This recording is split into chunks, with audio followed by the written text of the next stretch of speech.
Hello and welcome to the Mainstream, formerly known as CIO News. I'm Pooja Nautiyal and I'm going to take you along on a journey of our newly launched series, The Perspectives.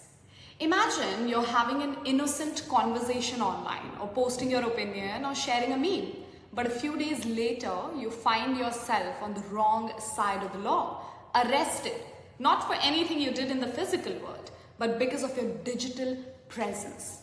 Today, we are diving into the disturbing rise of digital arrests, an unsettling phenomena where online activity is being used as evidence to lock people up. In an era where we are constantly connected through every post, tweet, or comment, it leaves a digital trace. Our freedom of expression is increasingly at risk. And as tech companies, governments, and law enforcement agencies expand their surveillance capabilities, privacy and security are on a collision course. Let's start with some context. We've all heard about big data, how it's used to predict our habits, our preferences, and even our future behavior. But what happens when this data becomes the basis of arresting someone? When an innocent post, an opinion shared online, or a meme gets you flagged by the authorities, can we still call this a free society? One of the most shocking cases of digital arrest happened in Russia earlier this year. Alexei Navalny, the prominent opposition leader, was arrested for allegedly violating parole. But here's the twist. His arrest was heavily based on his digital activity. Authorities were able to track Navalny's social media interactions, his WhatsApp conversations, and the online networks he was a part of, all in an effort to build a case against him. Now, of course, Navalny himself is a controversial figure, but this situation raises an important question. If a leader of the opposition can be tracked and arrested based on online activity, where does that leave ordinary citizens like you and me? And it's not just political figures. In March 2024, a young woman in Iran was arrested after her TikTok video protesting against the country's strict hijab laws went viral. The authorities didn't just arrest her for breaking the law, but because of her online presence. Her digital footprint, what she posted, what she shared, liked, and commented on was used as evidence. Her social media profile was scanned and her video was deemed a crime against public morals by the authorities. The arrest was a clear case of digital surveillance gone too far. An innocent post became the reason for a woman's imprisonment.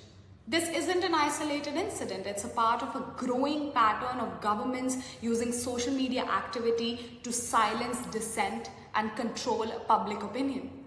Let's take it one step further. In Turkey, the government recently arrested several individuals for sharing critical posts about the country's response to the earthquake in 2023. The government didn't just target high-profile critiques, they also went after ordinary citizens based on their social media activity.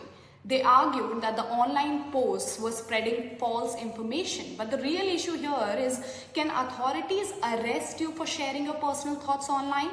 Is criticizing the government or questioning their decisions online now a criminal offense?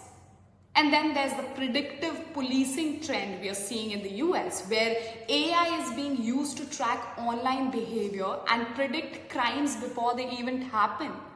In California, a man was arrested last year based on his search history and social media activity that indicated he might engage in violent protest behavior. Although he had not committed a crime, his online presence led authorities to believe he was a threat. He was detained under suspicion based on the assumption that his digital actions might lead to illegal behavior. Predictive policing is still a relatively new practice, but it's alarming to think that your online activities could one day determine whether you get arrested, even if you haven't broken any laws. So here's where we stand.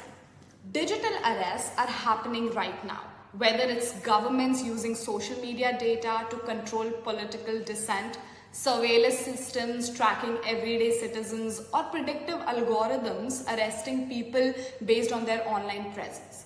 It's a real world issue that's only gonna get bigger as our lives become more connected and as governments become more reliant on digital tools to track and monitor us. While we conclude this episode today, I want to know what's your take about it. Do you think digital surveillance and arrests are necessary for security? Or have we really crossed the line when it comes to individual freedom? What happens when freedom of expression and privacy are compromised in the name of safety? Drop your thoughts in the comments below and let's get the conversation going. And don't forget to like, share and subscribe to stay updated on more perspectives like this. Until next time, stay informed and remember, your digital life is just as important as your real life. Thank you.